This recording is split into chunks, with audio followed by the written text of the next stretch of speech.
The Time Machine by H. G. Wells. Chapter 10. About 8 or 9 in the morning I came to the same seat of yellow metal from which I had viewed the world upon the evening of my arrival.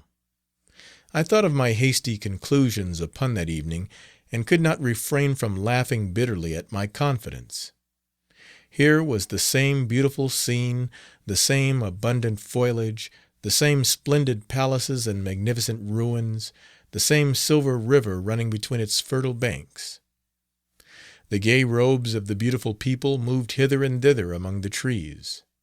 Some were bathing in exactly the place where I had saved Weena, and that suddenly gave me a keen stab of pain. And like blots upon the landscape rose the cupolas above the ways to the underworld. I understood now what all the beauty of the overworld people covered. Very pleasant was their day, as pleasant as the day of the cattle in the field. Like the cattle, they knew of no enemies and provided against no needs, and their end was the same. I grieved to think how brief the dream of the human intellect had been. It had committed suicide. It had set itself steadfastly towards comfort and ease, a balanced society with security and permanency as its watchword. It had attained its hopes, to come to this at last. Once, life and property must have reached almost absolute safety. The rich had been assured of his wealth and comfort, the toiler assured of his life and work. No doubt in that perfect world there had been no unemployed problem, no social question left unsolved, and a great quiet had followed. It is a law of nature we overlook, that intellectual versatility is the compensation for change, danger, and trouble. An animal, perfectly in harmony with its environment, is a perfect mechanism. Nature never appeals to intelligence until habit and instinct are useless. There is no intelligence where there is no change and no need of change. Only those animals partake of intelligence that have to meet a huge variety of needs and dangers. So, as I see it, the upper world man had drifted towards his feeble prettiness, and the underworld to mere mechanical industry. But that perfect state had lacked one thing even for mechanical perfection: absolute permanency.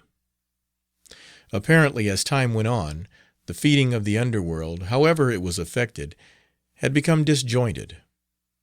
Mother Necessity, who had been staved off for a few thousand years, came back again, and she began below. The underworld being in contact with machinery, which however perfect still needs some little thought outside habit, had probably retained perforce rather more initiative, if less of every other human character, than the upper.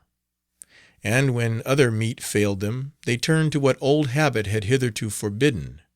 So I say I saw in my last view of the world of 802,701.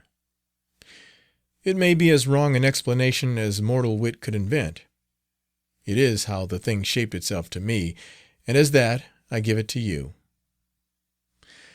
After the fatigues, excitements, and terrors of the past days, and in spite of my grief, this seat and the tranquil view and the warm sunlight were very pleasant. I was very tired and sleepy, and soon my theorizing passed into dozing. Catching myself at that, I took my own hint, and spreading myself out upon the turf, I had a long and refreshing sleep. I awoke a little before sunsetting. I now felt safe against being caught napping by the Morlocks, and stretching myself I came on down the hill towards the White Sphinx. I had my crowbar in one hand, and the other hand played with the matches in my pocket. And now came a most unexpected thing. As I approached the pedestal of the Sphinx, I found the bronze valves were open. They had slid down into grooves. At that I stopped short before them, hesitating to enter. Within was a small apartment, and on a raised place in the corner of this was the time machine. I had the small levers in my pocket. So here, after all my elaborate preparations for the siege of the White Sphinx, was a meek surrender. I threw my iron bar away, almost sorry not to use it. A sudden thought came into my head as I stooped towards the portal. For once, at least, I grasped the mental operations of the Morlocks.